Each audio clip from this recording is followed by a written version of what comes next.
6 ways to start a fire without matches or a lighter. Hopefully, you'll never be in the position where you won't have any matches or lighters to start a fire. With when you're out camping, asking yourself, how do I start a fire without matches?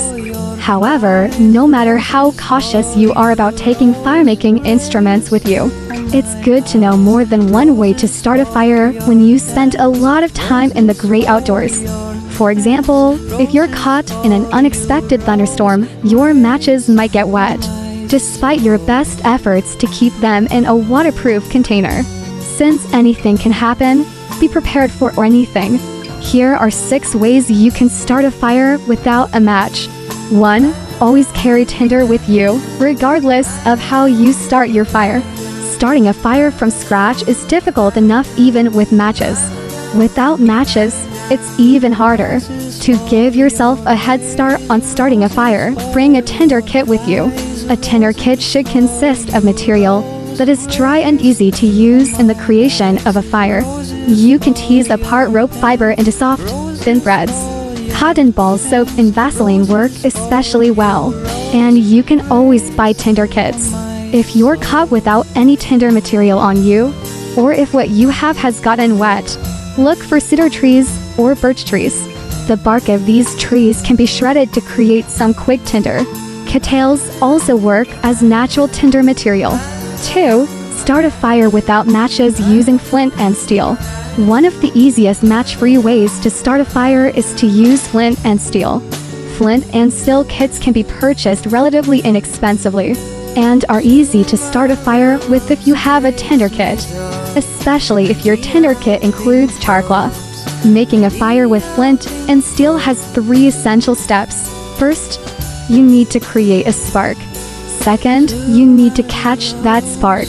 Third, you need to turn the spark into a flame. To complete the first 2 steps, take a small bit of char cloth and lay it flat against the flint. Next, strike the flint with the metal striker. You should see sparks immediately if you strike the flint at the right angle. One of these sparks should eventually land on the char cloth, giving it a tiny orange glow. That tiny glow is enough to start a fire with. You should transfer the char cloth to the tinder nest when the glow appears, gently wrapping the char cloth into the tinder nest and then blowing on it. The tinder nest should smoke and produce a flame almost right away. You can feed the flame with small kindling, such as dried grass, pine straw, or twigs, and then use the more stable flame to light your logs on fire. 3. Start a fire without matches using a glass lens. Some of us discovered this method quite on accident as children, when we melted ties with a magnifying glass or accidentally cut bugs on fire.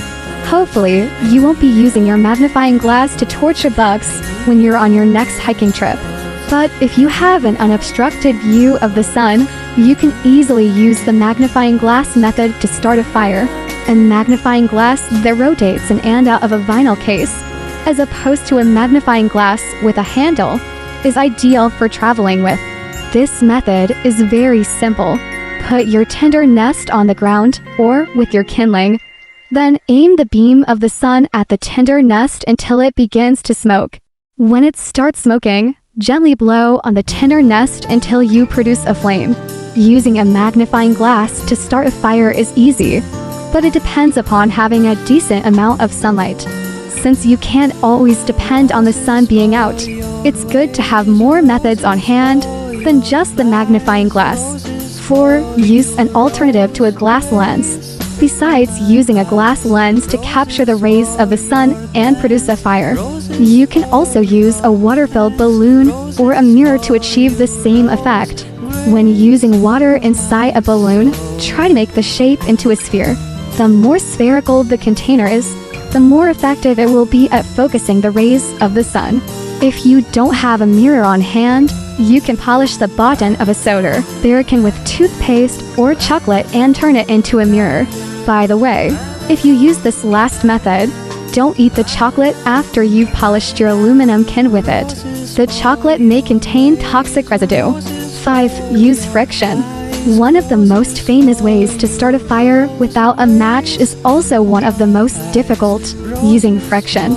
To use this method, make a V-shaped notch in a board or log, and choose a spindle that will create the friction.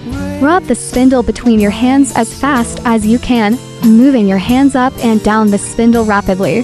When the board or log begins to smoke, use your tinder nest to catch the glowing spark you've produced. You can also create a bow drill instead. The bow drill is easier than the primitive method described above, but it requires you to make a proper bow first, which is harder.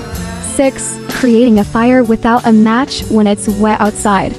What if you're in a worst-case scenario type of situation? Your matches and your lighter have both gotten wet and won't work. You have a tinder kit, along with some flint and steel. But your tinder kit has gotten wet too. The downpour has also made the forest drown you wet. So there's virtually no dry kindling or logs anywhere to be found. Are you stuck at this point? No, if you're resourceful, you can still start a fire. Start by finding some dry tinder. The aforementioned birch or cedar bark works well in this scenario. But you'll have to peel a few layers of bark off to get to the dry bark. As for finding dry wood, look for a standing dead tree. Unlike a dead tree that's lying on the forest floor, a standing dead tree will usually be dry inside. Peel away the rotted, wet outer section of the tree to get to the dry wood on the inside. You can use this dry wood as your kindling. Once you have a decent blaze going, you can use even damp limbs and twigs in your fire, because the heat of the fire will be strong enough to catch damp wood at that point.